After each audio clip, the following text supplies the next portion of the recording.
Hello class, this is a video on expanding algebraic groups. In this video we're going to go straight into it. Here we go.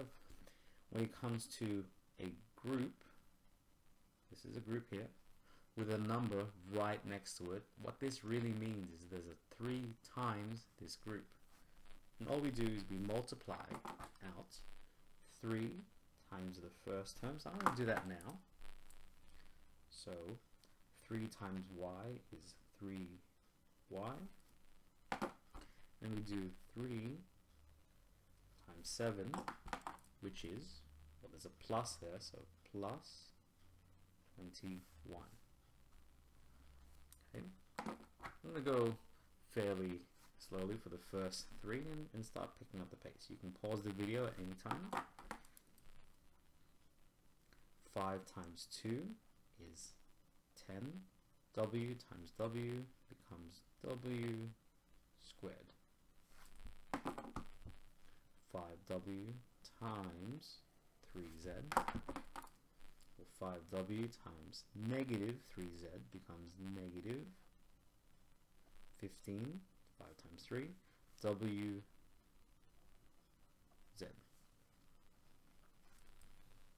Here we go. It's going to get slightly more tricky and trickier. Do the first one first. 2 times 3 is 6.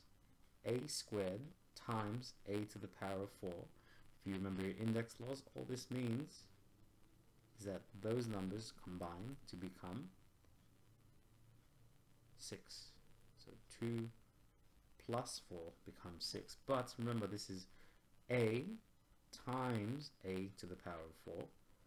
So a times a becomes, they join. They don't, yeah. Anyway. Plus 2 times 7 is 14. A squared and b, well, that just becomes a squared b. This now has a negative number in the front. So let's get to it. I'm going to stop drawing the little arrows here just so you can start visualizing it.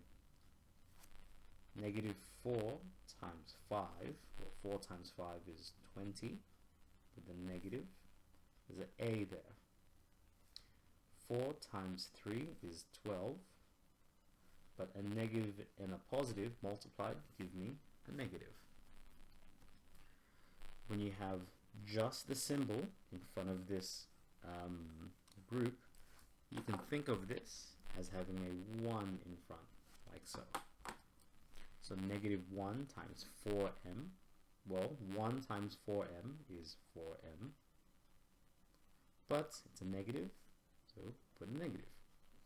1 times 3n, well, that becomes 3n, well, negative times positive, it's negative. Moving right along. Once again, if you have a negative in the front, you can think of this as a 1, like so. 1 times 6k, well, that's 6k. That's a positive 6k, so negative times a positive, it's negative. 1 times 5 is 5. That's a negative times a negative, that gives me a positive number. Hopefully that gave you a brief insight into expanding algebraic groups. In the next video we're going to do slightly more advanced ones like so. You can pause the video and give it a go yourself and check your solutions in the next one. Good luck!